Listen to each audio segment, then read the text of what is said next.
Now let us get into the call option expiry scenarios so that you get a very good understanding of what happens, how the call option moves, so on and so forth. Right? So let us see this chart that we have made for you. Right? So assume today is the 26th of April, right? And the expiry for an option is, for example, say 30th of May. Okay. Here you can see the share price of a particular asset. Let's say asset X. So the spot price of asset X is about 101 rupees, right? Today is 26th of April. You buy a 105 call option for May 2019 for 3.5 rupees. Okay, so basically you're buying May call option for 3.5 rupees, right? And the lot size is 7,000. Okay, just digest this information, we'll understand it in more depth. So essentially this becomes the strike price. Anything above that price means the option has intrinsic value. And let's say this is how the share moved. X moved like this during the month, and as you can see, the expiry has happened above the strike price. Okay, it has expired at 110.2. So now let's look at what is the value of your option and how we compute that.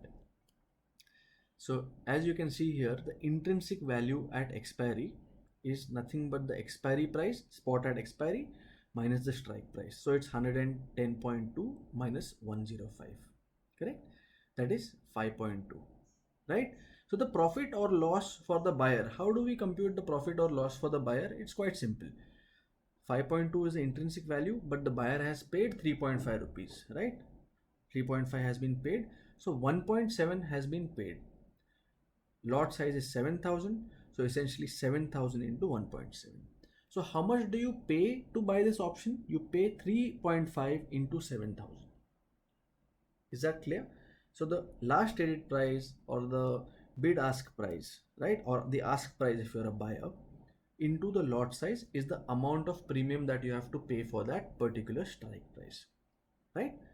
So if you're making a profit of 1.7, you multiply that by the lot size, assuming you have taken one lot. If you have taken two lot, you will multiply it by 14,000.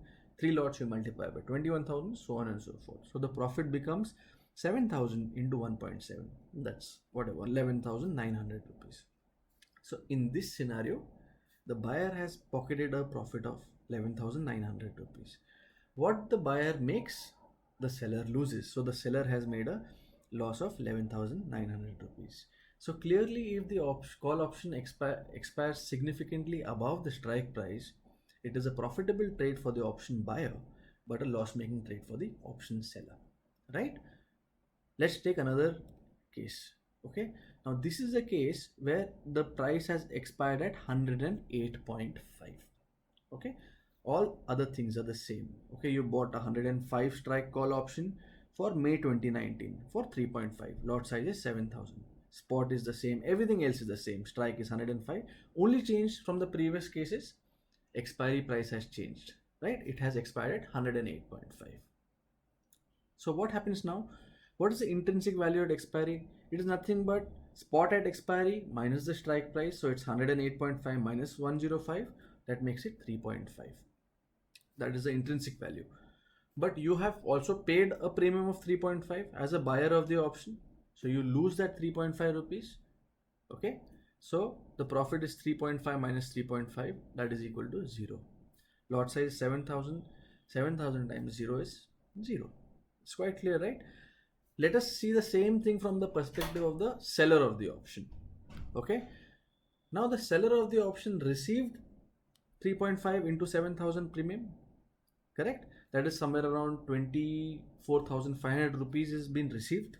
3.5 into 7,000 is 24,500 if I'm not mistaken, right?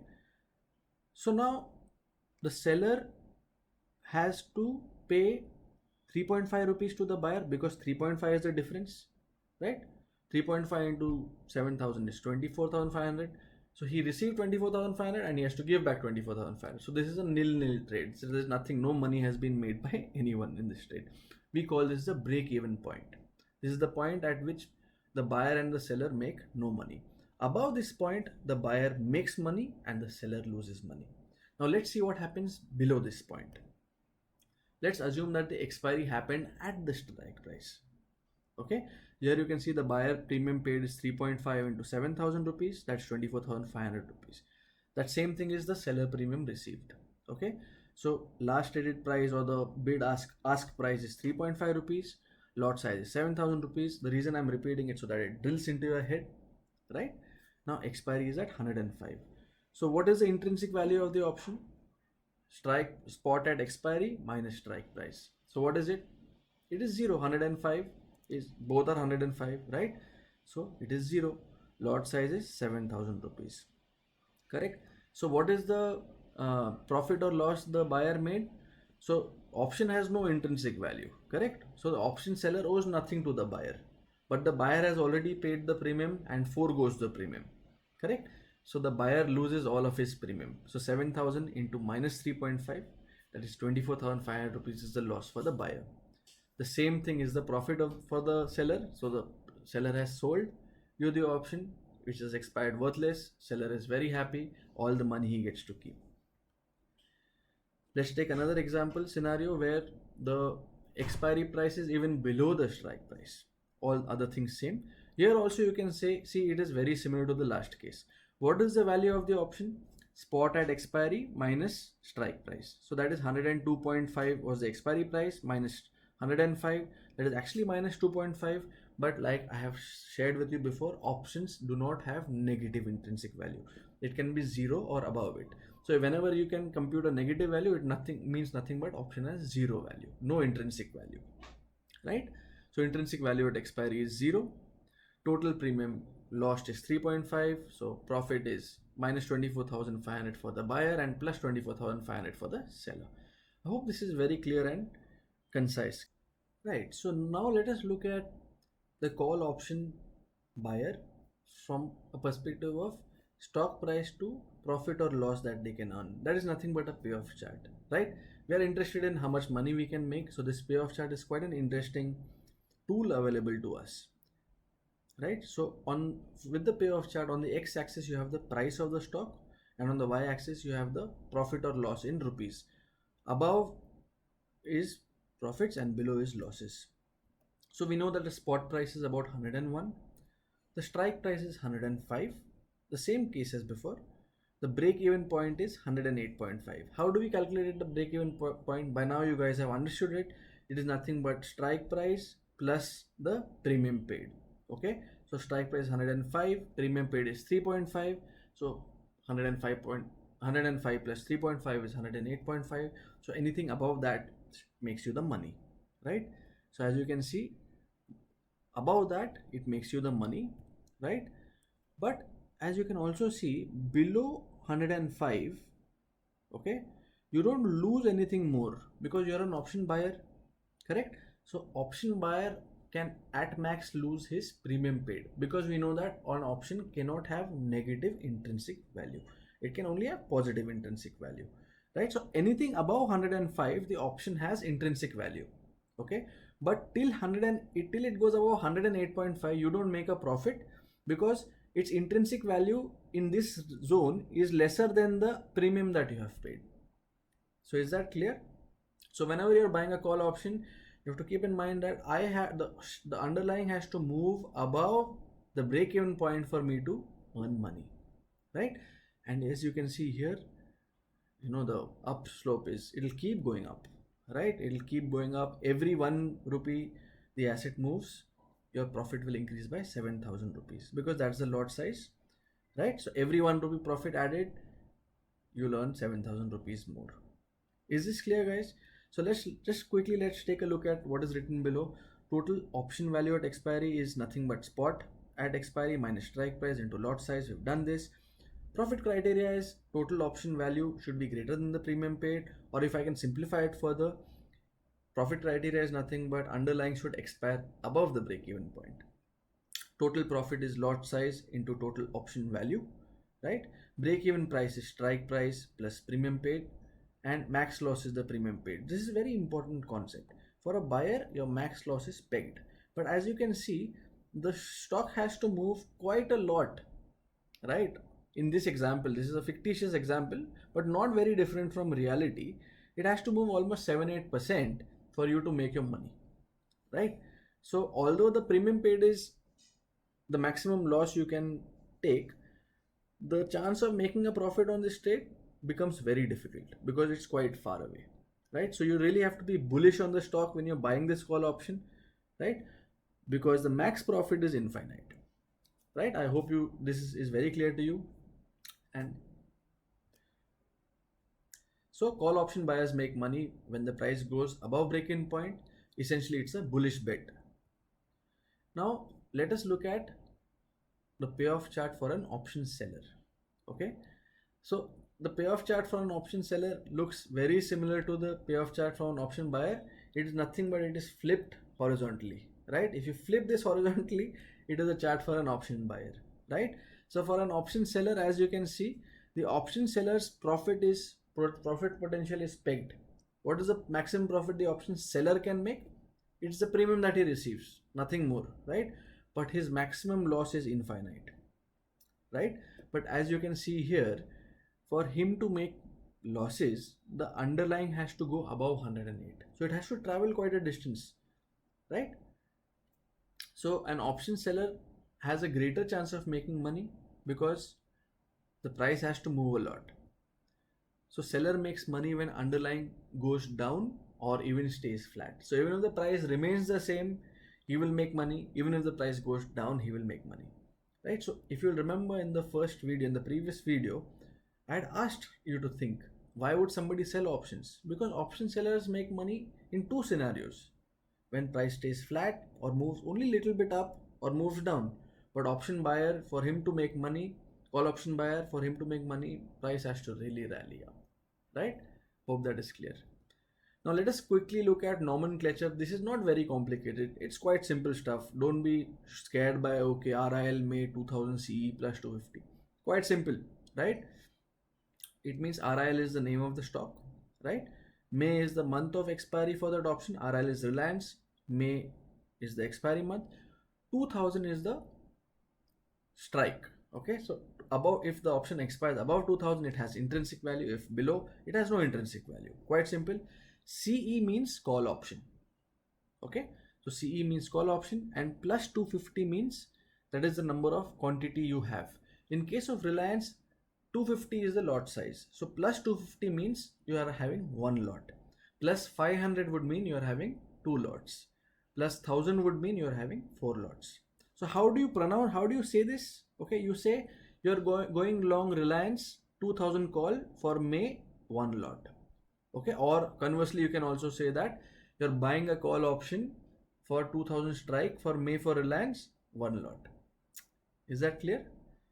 Similarly, for the seller, the only difference is because he's selling, it is minus 250, right? The buyer is buying plus 250 and seller is selling minus 250. That's the only difference, right? Everything else is the same. So RIL May 2000 call option minus 250. So minus sign indicates that you're the seller of the option. How do you say this? Selling is also called shorting, right? So shorting Reliance 2000 May call one lot, or you can say selling call option 2000 strike for May one lot, or you can also say writing a call one lot for Reliance 2000, right? So there is some errors here. Ignore those errors, right? So it is also called as option writing. So we will discuss about how much these options cost. Let's take the example of a long and a short for ITC. May 230 strike call option plus 3200. So 3200 is the lot size for ITC, right? And it said that the premium paid is 1.4. Okay, so what is the cost? It is nothing but premium into lot size. As an option buyer, all you have to pay to the seller is premium into lot size. That is 4,480 rupees. If you pay 4,480, this option will be yours, right? So net debit, because it's going from your account, so it's a net debit trade for the buyer is 4,480.